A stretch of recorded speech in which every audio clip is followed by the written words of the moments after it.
હાલો ખેડૂત મિત્રો, જય દ્વારકાથી, જય મુરલીધર. હવે ખેડૂત મિત્રો વિચારો અને જાગો, યુવાન મિત્રો, કે આપણી ઉપર કંઈ ચાલબાજી તો નથી હાલતી ને. દર વર્ષે નોકરિયાતના પગાર વધે, મજૂરની મજૂરી વધે, શિક્ષણનું શિક્ષણ વધે, આવવા જવાના ભાડા વધે, જે કાંઈ ચીજ વસ્તુ લેવા જાવ એનો ભાવ વધતો જાય. તો આપણી ઉપર એવું કંઈ ચાલબાજી નથી હાલતી ને, કે ખેડૂને દર વર્ષે 20 કિલોના ભાવ હોય તો 12 મહિના પછી એનો ભાવ 10% વધીને આવવો જોઈએ.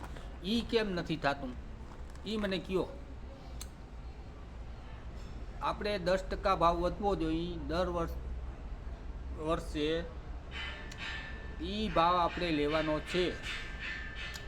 ટેકાનો ભાવ તો 50 મણ ટેકામાં જાય તો એનેથી આપણી રોજીરોટી હાલે નહીં. ખાસ મિત્રો જાગો, વિચારો નહીં, જાગો. આ તો આમ નહીં માલવાનું છે. કેટલા વર્ષો આખ્યું, વર્ષોથી આને આ પોઝિશન ખેડૂતનો કોઈ લેખવામાં નથી આવતું. ખેડૂતને ક્યાંય લેખતા નથી. શું છે આ બધું? કંઈક વિચારો.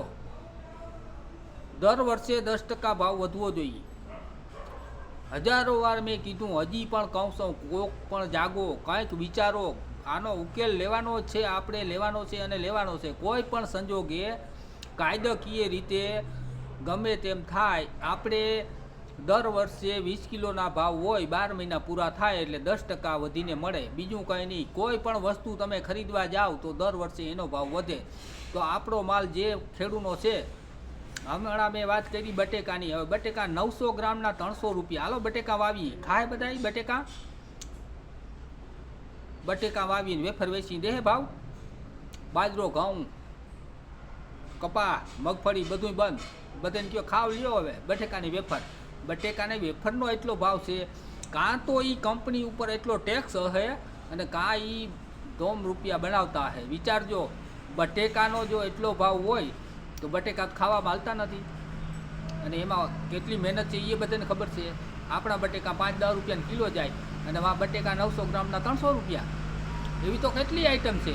જે માલનો ભાવ નથી વધાર્યો ને એ માલનો આ પેકિંગ નાના થઈ ગયા, માલ ઓછો થઈ ગયો, ભાવ નથી વધારતા થઈ ગયા. આ રહ્યા જો એનાય ભાવ છે, પણ એની અંદર માલ કેટલો આવે છે એ જોવાનું. આપણે કોઈની વિચાર્યું કે 20 કિલોના 1000 રૂપિયા કે 1500 છે તો હાલો ભાઈ 19 કિલો લઈ જાઓ, કોઈ સ્વીકારશે?